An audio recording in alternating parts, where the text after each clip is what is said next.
Dès que le Seigneur te donne une mission, dès qu'il te donne une vision, il te donne la provision, tu n'as pas à t'inquiéter de quoi que ce soit. Le Seigneur te donne tout le package, il te donne l'équipement, il t'équipe davantage, il t'équipe. Alors après, bien sûr, une fois que tu as accepté la mission, il y a des persécutions, c'est normal. C'est normal. Il y a l'ennemi qui n'est pas content parce que tu commences à avancer, tu commences à évoluer. Et c'est pourquoi tu passes par des moments difficiles. C'est pourquoi tu es passé par des épreuves difficiles. David ne pouvait pas affronter Goliath sans avoir affronté un ours et un lion. Il devait déjà faire ses preuves. Alléluia. C'est là quand tu vois une belle voiture, lorsque tu vois une voiture neuve sortir du garage, tu te dis, ah, elle est magnifique, c'est vrai, mais elle a été testée avant. Elle a été testée par le brouillard, par la tempête. Il y a eu des épreuves, c'est normal. Elle doit être testée. La voiture ne peut pas sortir ainsi sans avoir été testée. Sinon, à un moment donné, il va y avoir un coup, il va y avoir un choc, la voiture en 1000 morceaux. Tu vas prendre l'autoroute et il y a un pneu qui va partir. Non, elle doit être testée. Il doit tester les amortisseurs. Il doit tester le moteur. Il y a des coups à droite, à gauche, devant, derrière. C'est ça. Alors tu te dis, mais pourquoi j'ai autant de coups? Pourquoi j'ai autant de difficultés? Pourquoi ces épreuves dans ma vie? Pourquoi ces tempêtes? Pourquoi ci, pourquoi ça? Parce que tu vas bientôt sortir du garage. Alléluia. Quand tu sors du garage, on te fait un contrat. On te dit, voilà la mission pour la voiture. Prends-en soin, roule, amuse-toi et va là où tu dois aller avec la voiture. Alléluia, c'est une mission aussi. C'est une mission, n'est-ce pas? Alors le Seigneur te donne une mission ce soir. Est-ce que tu vas l'accepter?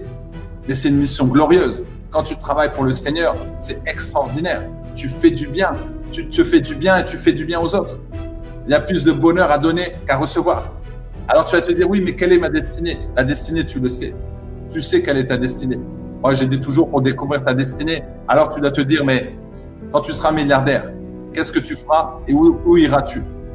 Automatiquement, tu enlèves tous ces blocages, financiers. Tu dis, ah, moi, quand je serai milliardaire, je partirai en Afrique et j'irai ouvrir des orphelinats. Quand je serai milliardaire, alors je vais acheter un terrain et puis je vais bâtir un grand building et puis voilà, je vais amener des enfants, ou alors je vais ouvrir des crèches, ou alors voilà, je vais construire une église, etc.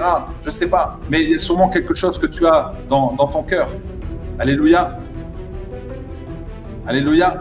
C'est très important ce que je vous dis. La destinée, rentre dans ta destinée.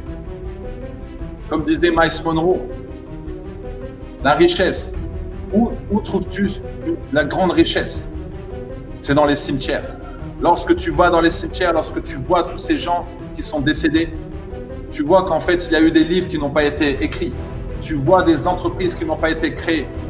Tu vois des églises qui n'ont pas pu voir le jour. Il y avait des futurs pasteurs évangélistes. Malheureusement, ils n'ont pas obéi à l'appel. Il y a des personnes qui pourraient créer vraiment de grandes choses, mais ils n'ont pas pu le faire. Et c'est triste, et tu le vois. Quand quelqu'un part, tu dis, ah, quelle tristesse, quel dommage. Même Dieu dit, ah, quelle tristesse, quel dommage. Alors que j'avais tout mis en lui. Quand il est dit, tout est accompli, ça veut dire tout est dans le cœur de la personne. Tout est déjà en toi. Tu dois juste l'exploiter. C'est comme si, en fait, chaque jour, on te dit, voilà ce trésor. Ce trésor, c'est ce qu'il y a à l'intérieur. Et toi, tu dois ouvrir, tu dis, waouh, c'est magnifique. Je ne savais pas que Seigneur, tu as mis ça en moi. Je ne savais pas que je savais faire ça. Alléluia. Mais on est trop dur avec soi-même. On est trop dur avec soi-même. J'ai découvert qui j'étais et je découvre encore chaque jour qui je suis à travers le travail que je fais. Plus tu passes à l'action, plus tu as confiance en toi, plus tu as confiance en Dieu. Passe à l'action. Fais des choses que tu n'aimes pas faire. Parce que souvent, c'est là où l'ennemi va te bloquer. Dans des choses qu'en fait, tu n'aimes pas faire. Lui, il va toujours bloquer. Il va toujours bloquer où il sait que derrière, il y a ta destinée. Il va toujours te bloquer. Il va toujours mettre des peurs où derrière, il sait très bien qu'il y a ta destinée. Il veut pas que tu avances dans ta destinée. Il veut pas que tu impactes. Il veut pas que tu te rapproches de Dieu. Il veut pas, en fait, que tu gagnes des âmes. Ça, il ne le veut pas. Alors, il va te bloquer. Il va te bloquer dans un domaine bien précis. Parce que lui, il le sait. Alors là où tu vois où tu es bloqué, dis-toi que derrière, il y a ta destinée. À toi d'affronter cette peur. Si tu as peur de parler en public, peut-être que tu vas devenir prédicateur, évangéliste, de sortir du salariat, de créer une entreprise, alors qu'au fond de toi, tu as envie de le faire, mais tu as peur, tu ne sais pas comment ça va se passer. Mais le jour où tu vas créer ton entreprise, tu vas être milliardaire. Le jour où tu vas créer ton entreprise, tu vas être milliardaire. Donc, tu dois toujours voir là où tu as peur. Parce que c'est là où derrière, vraiment, il y a ta destinée. Alléluia. Et le Seigneur, il veut vraiment que tu rentres dans ta destinée. Le Seigneur, il veut vraiment que tu puisses avancer dans ta destinée. À toi de te découvrir chaque jour qui tu es. À toi de savoir qui tu es exactement. À toi de te regarder en face et te dire non, qui es-tu exactement? À toi de demander à tes collègues comment ils te voient.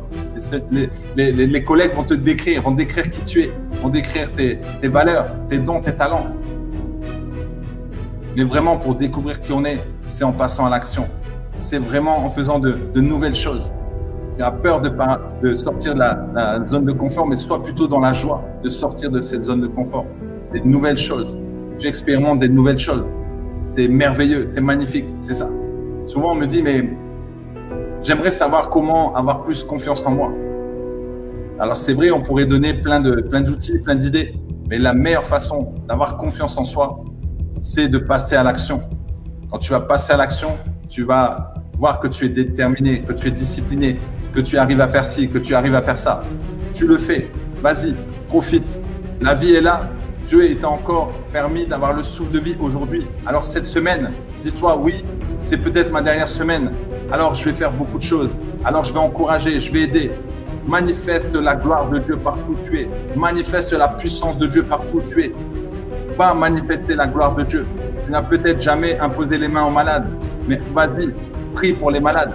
Il dit, vous imposerez les mains aux malades, en mon nom, ils seront guéris. Alléluia. Donc tu peux aller imposer les mains aux malades, tu peux aller prier pour les malades. Il n'y a pas que les pasteurs évangélistes, non. Si tu regardes dans la Bible, il n'y a pas marqué pasteur évangéliste, non. En mon nom, si tu y crois, crois et tu verras la gloire de Dieu. Va prier pour les malades, va parler de Jésus, va impacter, va faire du bien à ton entourage, va faire des choses que tu n'as jamais fait, tu vas voir, tu seras étonné. Tu vas dire, mais je ne savais pas, je pourrais faire ça. Alléluia. Moi, je me souviens, quand j'étais petit, j'avais peur de parler en public, j'avais peur d'être dans un groupe. Et là, maintenant, là, avec tout un groupe, avec l'église, je suis en plein dedans. Et je ne pensais pas que j'avais ce cœur de leadership, j'avais ce don-là. Et je continue de le peaufiner, d'apprendre. Alléluia. Parce que le Seigneur te met devant et te dit, non, tu n'as pas le choix, tu dois le faire. Toi, tu ne veux pas les responsabilités, mais à un moment donné, le Seigneur te dit, si, vas-y, tu as cette possibilité, tu as ce don-là. Tu as ce don pour encourager, tu as ce don pour motiver, tu as cette foi. Alors vas-y, tu peux aider, tu peux encourager, tu l'as déjà fait, alors continue de le faire.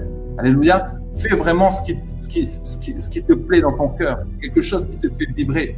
Et là, tu dis, ah Seigneur, merci parce que tu m'amènes là. Combien de personnes font des choses, font un travail qu'ils n'aiment pas et subissent leur travail. Leur boulot, c'est un boulet, c'est difficile, pas de joie. Et chaque jour, tu pries le Seigneur, tu dis, ah Seigneur, c'est difficile aujourd'hui. Mais demande au Seigneur qu'il te donne un travail qui te plaît. Utilise tes dons et tes talents. Utilise tes dons et tes talents. Avec tes dons, tu peux devenir milliardaire. Avec tes dons, tu peux devenir milliardaire. Alléluia. Avec ton salaire, tu ne peux pas devenir milliardaire puisque tu gagnes autant par mois. Tu ne peux pas avoir plus quand tu as une petite promotion de 50, 100 euros. Tu dis, ah, super, alléluia, gloire à Dieu. Mais avec ton don, tu peux devenir milliardaire. Au point où il fait devenir milliardaire grâce à son don. Elle sait communiquer. Elle sait parler, elle s'est encadrée, elle a pris 2 fauteuils, elle a engagé des personnes pour mettre la décoration dans son plateau de télévision. Et voilà, elle invite des personnes, elle parle avec eux, elle les écoute, elle les encourage. Don d'écoute, don de communication, elle est devenue milliardaire. À toi de voir comment tu peux devenir milliardaire avec ton don, avec le don que Dieu t'a donné. C'est un don tellement précieux et ça fait partie de ta destinée. Alors, est-ce que tu vas avancer dans ta destinée? Ce soir, je te le demande. Est-ce que tu vas avancer dans ta destinée? Est-ce que tu vas avancer dans ta destinée? Dis avec moi si tu veux, oui, je vais avancer dans ma destinée. Oui, je vais obéir à Dieu.